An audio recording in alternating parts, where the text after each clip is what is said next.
Hello guys, welcome to Football Intel. It's your host Dominion Chicks, and it's another segment of the African League Preview 2024-2025 season in its alphabetical order. We started from the category of letter A and now we are in E. We have made significant progress. Congratulations to us. It's a bragging right. So in this category of letter E, we'll be looking at the Egyptian League. We're going to know what makes this league so special, and thank God I have my football top-notch analyst here to tell us about this league and then why you guys out there, especially those of you who are lovers of African football, should look out for this league come next season. Hello, Mr. Vic. Hello, bro.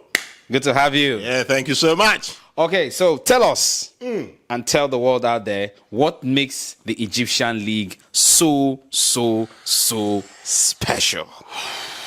I'll start with money.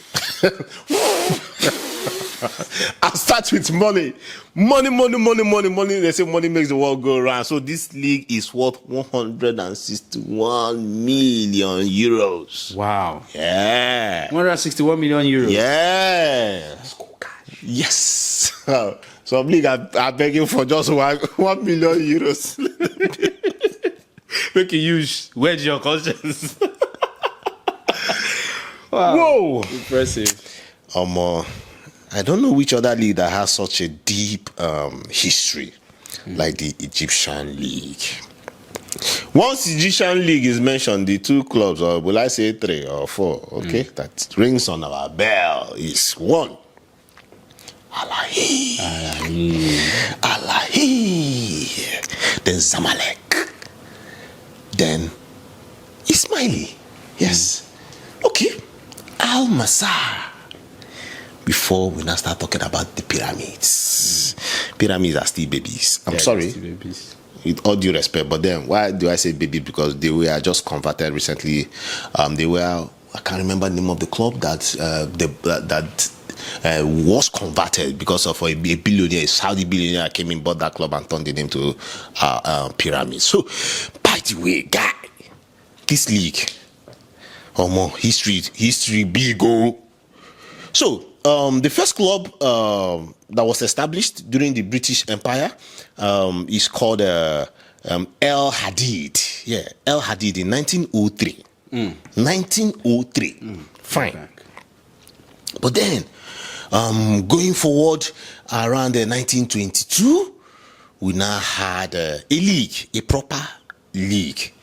Okay, and that league spanned within regions of Egypt, and the most notable was in Cairo. So it was named the Cairo League, and it was popular, so popular than any of these regions. And you know, Cairo, the big history, that's where you have numbers, that's where you have the commerce and what have you. And then we now had the rivalry between Zamalek and Al-Ahly and Al-Masar. These 3 clubs that I mentioned, they were pumping hits. So back in those days, mind you, they were playing Cairo League, not the Egyptian League, but then the Egyptian Football Association called the EFA dropped a proposal to the king, to the then king, King Farouk. Oh, that name reminds me of my guy. King Farouk. And King Farouk was a strong supporter of Zamalek. So what did EFA tell King Farouk? He told King Farouk that, see, we want this league to now be a general league, the Egyptian Premier League. Let it go wide. And he bought the idea, and as at that time, they started playing the two. Okay, let's still maintain our Cairo League and maintain the Egyptian League. And let me tell you what happened. Before then, I continue with my tale.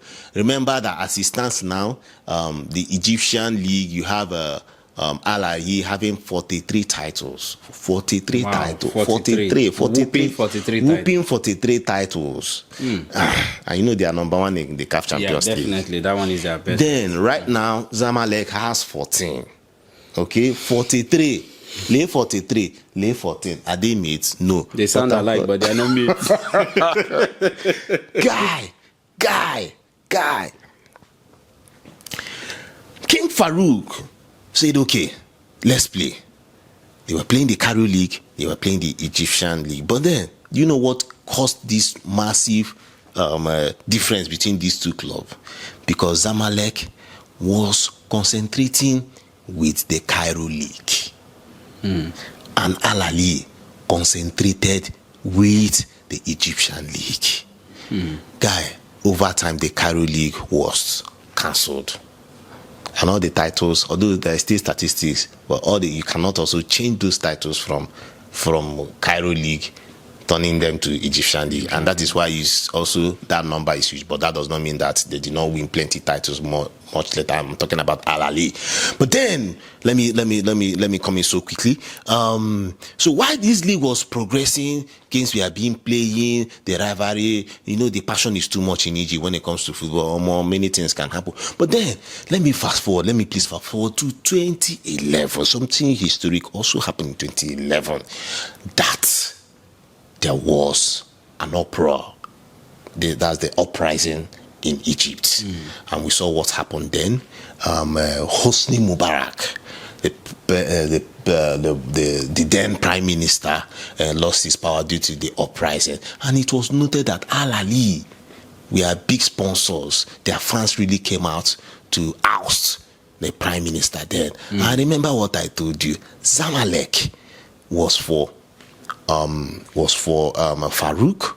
Al Ahly was for the then king that overthrew Farouk, Al Nassr.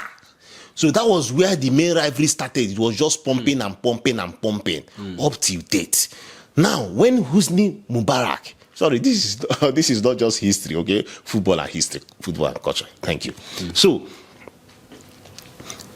when the uprising happened, okay, there was more heat happening between these two squads because, like I said, Al Ahly really supported the uprising. Then we now came to the late 2000s. Okay, let me say 2016 or thereabout? Help me, guys. What happened? There was a riot in the stadium between Al Nassr and Al Ahly. And what happened? It was highly blamed, and this has happened after Hosni Mubarak has been ousted, and it was heavily blamed that the police, knowingly allowed the riots to happen, knowing that the Al Nassr guys came with weapons for that game. And guess what? 74 persons died, and the huge number of those 74 persons that died were from Al Ahly. And that is how the tensions till date has been brewing. To the extent that at the time, after this incident happened, the league was cancelled many times. Yes, Egypt has their political issues, but then when the league came back, they were just only allowing 2,000 fans in the stadium. 1,000 from the home team, 1,000 from the away team, and that's how it has been going and going. But then we cannot not talk about. Yes, I also need to talk about Asmali because that's a club after my heart. Why is it after my heart? Because while as a young boy, I knew a friend. Okay, I met a friend online that played, an Egyptian that played in Al Ahly. Okay, yes, and that played in Ismaili of Egypt. Unfortunately, right now Ismaili has gone down the ladder. It is now between Pyramid, the New Boys, Al Ahly, and Zamalek. But then Egyptian League, there is fierce there. There is beautiful football playing, and you can also not say this. The Egyptian is just like the South African League, the new South African team, national team. I call it the new Bafana. Bafana is made up of the Sundowns. That is almost how the Al Ahly players make up a huge number of the Egyptian national team right now. So it's a beautiful league. I don't need to market this league for you guys. So it speaks for itself. I they tell you, if you are an African lover or African football lover, in fact, whether you are an African football lover or so far you love football or more, you should be able to be watching the Egyptian league. What a sweet league there. Salam alaikum. Malaikum salam. Thank you. All right, thank you so much. You can be part of this conversation. Let's know in the comment section, what do you think about the Egyptian League? And we would love to hear from you, because Mr. Vic has done all the talking, but most importantly, we want to hear and get your thoughts on this particular league and what you'll be anticipating come 2024/2025 season. All right, we have come to the end of this segment of the A to Z of the African League preview for the 2024/2025 season. Remember to keep your fingers crossed and wait for the next episode. I still remain your host of this platform, Mr. Dominion Chooks, and of course, doing this beside me is no other person than my top-notch, super-duper analyst, a love of African football, Mr. Victor Siokwu. We both are saying bye for now. Salam alaikum. Alaikum salam.